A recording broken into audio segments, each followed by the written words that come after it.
Once I requested an IO, they told me, oh, we don't do those here. We don't know how to do those here. And I said, well, I know how to do them. Why don't you just go get the drill and I'll do one myself? And they said no, of course. Even the rapid response didn't draw an IO on me. So I had to get a mass transfusion through like 2 peripheral IVs that were not that great.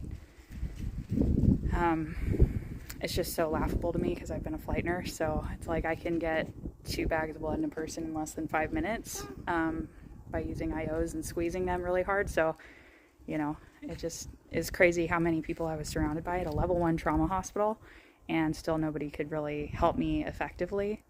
Anyway, I got back into the OR. There was 1 bag of blood hanging at that point, and then I had severe pain, and then I passed out. And then when I woke up, shortly after, I was next to the anesthesiologist who was at the head of my bed, the older guy who I told to protect me, and he said that my color was looking better, and I got the 2 units, and I heard they were going to start a mass transfusion. So I said, oh, make sure they give me calcium, because at this point I'm not assuming that they know anything. And the whole time I felt like I had to direct my care because nobody was seeing the obvious. And he like patted my shoulder. He's like, it's okay. We know what we're doing. We'll give you calcium. It's okay. And so I was like, okay. And then I asked him again. I was like, can I be put under for this? Because they said they were going to start the next procedure. Meanwhile, I had no idea what was going on in the OR or, you know, anything like that. And he said, yeah, I guess we can put you under. Because I was just like, anything, like ketamine, anything. Can I have anything?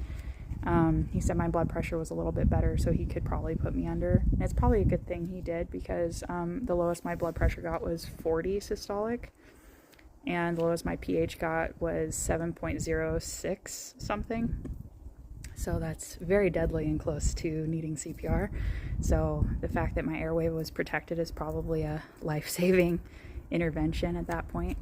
But I had passed out, I didn't know it at the time, from the pain, because my OB lacerated my uterus with a JADA device, which is a balloon vacuum device they put in your uterus for postpartum hemorrhage to treat atony, which is when your uterus won't clamp down appropriately.